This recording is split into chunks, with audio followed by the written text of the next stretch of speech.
Estás escuchando El Poder de la Fe, Oraciones Milagrosas, en el 90.3 FM.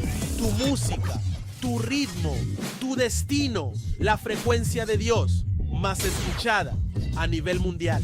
Tu música, tu ritmo, tu estación, El Poder de la Fe, Oraciones Milagrosas. Muy buenas.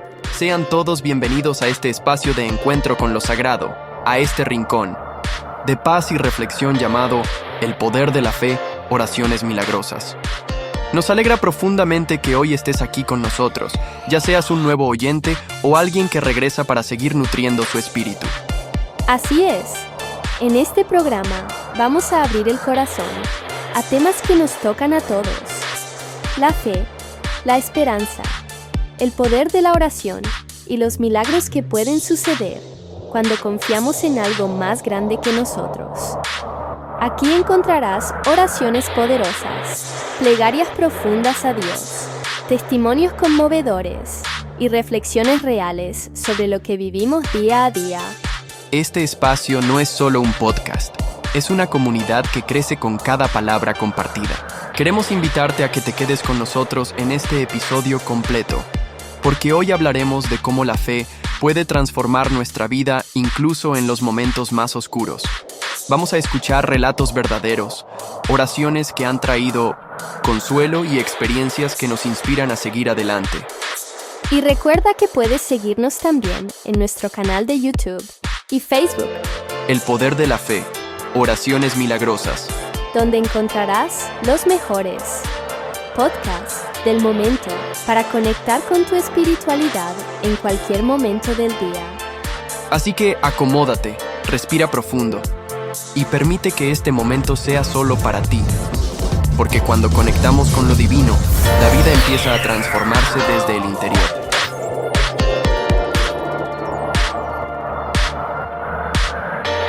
Hola, iniciamos hoy un análisis de varias fuentes en video que exploran un tema espiritual complejo y, pues, francamente fascinante, la imposición de manos.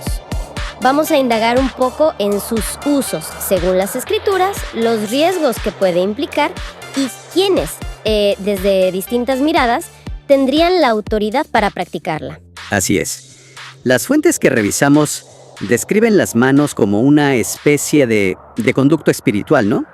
La idea central es que a través de ellas se pueden transferir tanto influencias divinas como bendiciones, o por el contrario, pues energías o influencias negativas. Es una práctica con raíces profundas. Entendido. ¿Y cuáles serían esos usos específicos que mencionan las fuentes, digamos, basados en las escrituras? Principalmente se señalan como 3 áreas. Primero, para la ordenación o activación ministerial, o sea, la designación formal para un servicio religioso. Las fuentes citan ejemplos en Hechos, capítulos 6 y 13. Ajá. Segundo, como un medio para recibir el Espíritu Santo, como se ve en Hechos 8 y 19. Y tercero, para impartir bendición o sanación. Hay referencias como Mateo 19 para bendecir y Marcos 16 que indica que los creyentes impondrán manos sobre enfermos. Ok, eso establece como la base bíblica para la práctica. Pero aquí es donde la cosa se pone más compleja, ¿verdad? Las fuentes también lanzan una advertencia seria sobre los peligros. Exacto. Y este es un punto crucial que resaltan varios de los videos. Advierten sobre un riesgo que llaman contaminación espiritual. La lógica que presentan es que si la persona que impone las manos no está, digamos, en un estado de pureza espiritual o vive en pecado según sus parámetros, pues podría transferir esas influencias negativas. Usan una frase muy gráfica: de lo que tengo te doy. ¡Wow! De lo que tengo te doy. O sea que se comparte tanto lo bueno como lo malo. Eso es lo que sugieren, sí. Suena bastante fuerte. Sí que suena fuerte. ¿Dan alguna analogía o ejemplo para entender mejor ese riesgo? Sí, fíjate que una analogía recurrente es la de una transfusión de sangre, donde la fuerza espiritual dominante, ya sea positiva o negativa, es la que prevalece y, bueno, se transmita. Claro. Incluso se relatan experiencias, de forma anónima en las fuentes, de personas que sintieron efectos negativos como, no sé, confusión, opresión o hasta malestares físicos después de recibir la imposición de manos de alguien considerado no apto espiritualmente. Eso nos lleva directamente a la pregunta clave. Entonces, Si existe ese riesgo, ¿quién está realmente autorizado a imponer las manos? Mencionaste Marcos 16, que parece abrirlo a los creyentes en general. Justo ahí radica una tensión interesante que exponen las fuentes. Por un lado, ese pasaje de Marcos parece, universalizar la práctica entre los creyentes para la sanación. Sí. Pero por otro lado, especialmente desde perspectivas como la católica que se presenta en los videos, hay mucha más cautela. Se argumenta que, por prudencia pastoral y debido a los riesgos de daño mutuo si no hay preparación adecuada, mencionan oración, ayuno y discernimiento, esta práctica debería reservarse principalmente al clero ordenado. Al clero, o sea, obispos, sacerdotes. Sí, obispos, sacerdotes, diáconos. O, en casos muy específicos, a laicos con una clara autorización o guía del Espíritu Santo. Entiendo. Entonces, la cautela viene principalmente por este riesgo de contaminación. ¿Y qué hay del discernimiento que mencionas? ¿Las fuentes explican un poco cómo funciona eso? Lo señalan como algo fundamental. Esa capacidad de evaluar espiritualmente la situación y a la persona, tanto para quien impone las manos como para quien las recibe.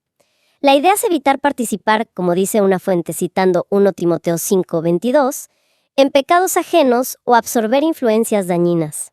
Ok. Sin embargo, las fuentes no detallan un método específico para el discernimiento, más allá de enfatizar la necesidad de preparación espiritual y, conexión con lo divino. También encontré un punto interesante en una de las fuentes que contrastaba la idea de que Jesús nunca impuso manos, pero luego cita ejemplos como Lucas 4:13, donde parece que sí lo hizo, y resultó en sanación y liberación. ¿Cómo encaja eso? Eso subraya la complejidad de interpretar y aplicar estos textos, ¿no?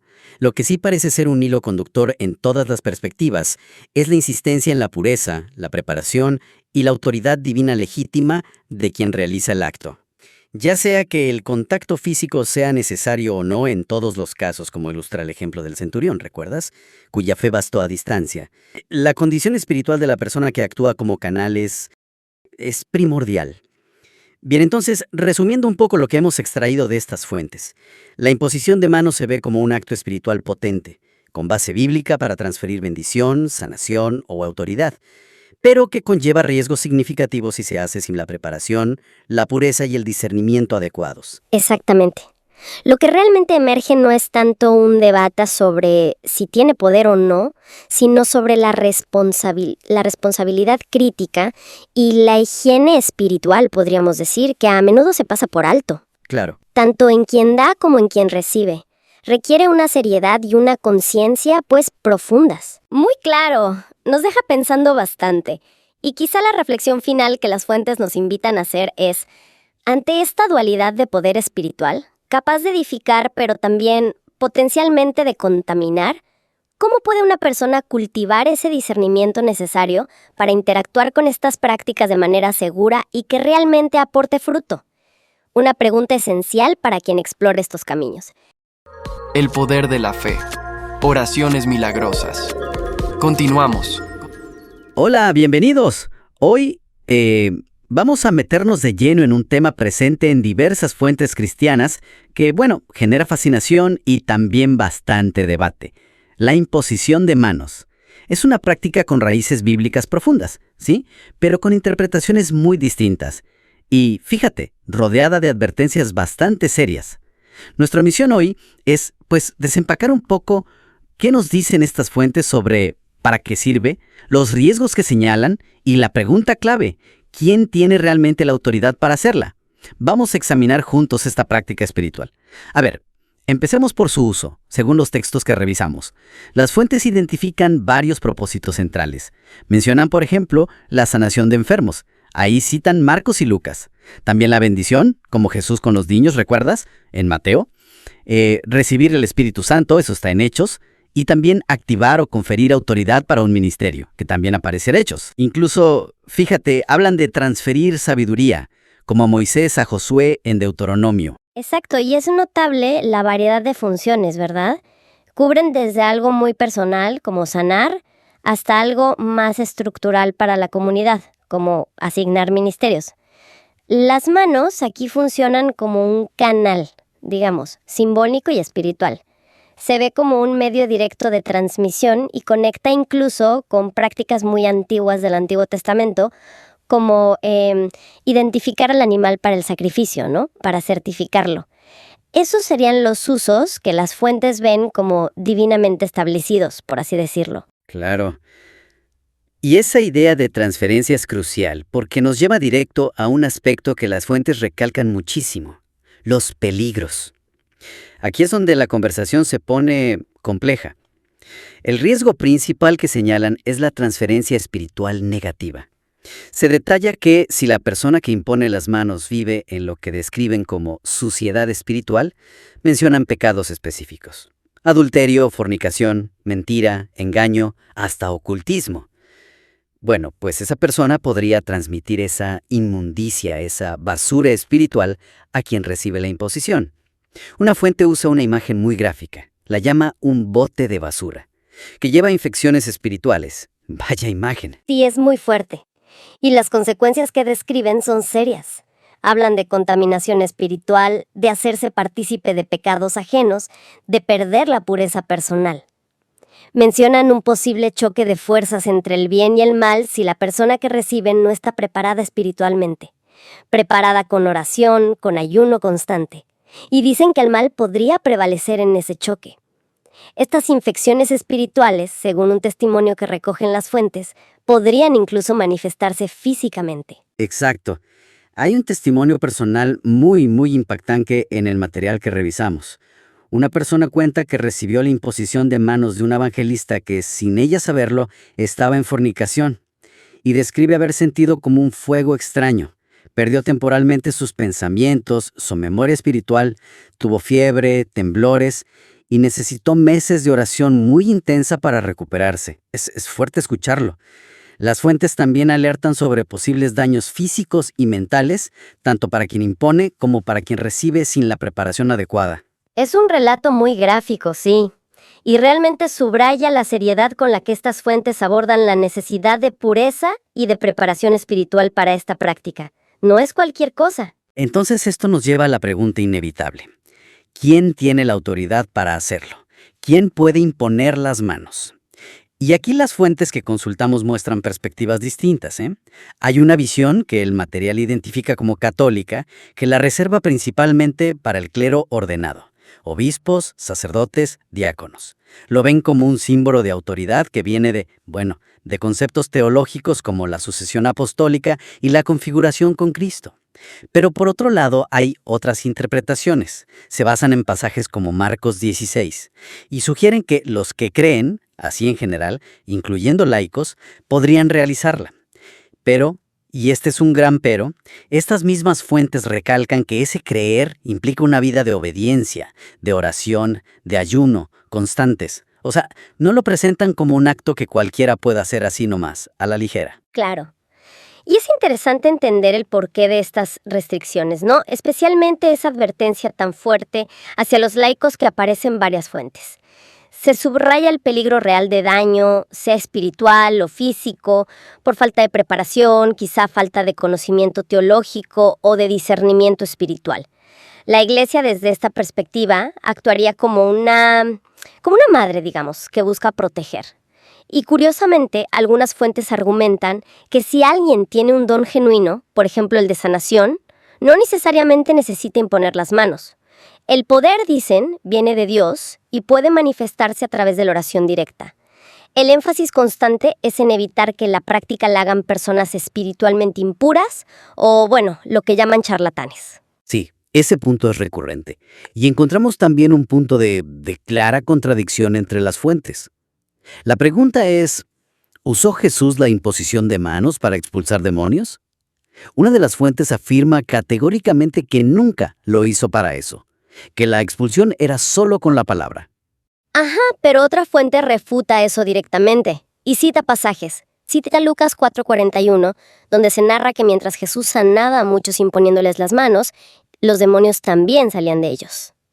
O Lucas 13, el caso de la mujer encorvada que es liberada de un espíritu de enfermedad justo cuando Jesús le impone las manos. Esta discrepancia resalta algo crucial que vimos en el material, ¿no? Que interpretar prácticas espirituales a menudo requiere navegar, ambigüedades en las escrituras. y esto puede llevar a posturas doctrinales muy firmes, pero opuestas. Subraya la importancia del discernimiento personal al estudiar estos textos. Totalmente. Entonces, para ir resumiendo, la imposición de manos se presenta en nuestras fuentes como una práctica cristiana significativa, con propósitos bíblicos claros: bendición, sanidad, autoridad espiritual. Pero al mismo tiempo, se advierte con mucha vehemencia sobre riesgos graves: contaminación, daño, si se realiza sin pureza espiritual, sin preparación adecuada, sin discernimiento. Y la cuestión de quién está autorizado para hacerlo, pues varía considerablemente según la interpretación doctrinal. Exacto. Y esto nos deja pensando en algo más allá de la autoridad formal, ¿no? En la práctica, ¿cómo puede una persona discernir cuándo es apropiado recibir esta imposición? ¿O de quién es seguro recibirla? En un entorno con tantas voces, tantas prácticas diversas, ¿qué rol juega la relación personal con lo divino, la guía interna del Espíritu Santo? Sobre todo al considerar una interacción espiritual que puede ser tan directa y potencialmente transformadora. Es una pregunta para reflexionar. Sin duda, una reflexión importante. Gracias por acompañarnos en esta exploración a fondo. Hasta la próxima. Familia de la Fe. Hemos llegado al final de esta emisión de El Poder de la Fe, Oraciones Milagrosas. Pero nuestro camino juntos no termina aquí. Recuerda que cada palabra, cada plegaria y cada testimonio compartido es una semilla de esperanza que puede florecer en tu vida. Gracias por dejarnos entrar a tu hogar, a tu corazón y a tu espíritu. Nos llena de alegría caminar contigo en este sendero de luz y espiritualidad. Te invitamos a que nos sigas acompañando cada semana en este espacio de reflexión, oración y encuentro con Dios. No te vayas sin hacer lo siguiente. Comparte este programa con alguien que lo necesite. Dale me gusta si tocó tu corazón. Síguenos en nuestras redes sociales. En YouTube como El Poder de la Fe, Oraciones Milagrosas, y en Facebook, donde también te esperamos con más contenido que fortalece el alma, porque la fe se multiplica cuando se comparte y los milagros suceden cuando creemos con el corazón. Nos escuchamos muy pronto y recuerda, Dios nunca llega tarde. Siempre llega a tiempo. Bendiciones infinitas y hasta la próxima emisión. El Poder de la Fe, Oraciones Milagrosas. El poder de la fe. Oraciones milagrosas. El podcast de la semana.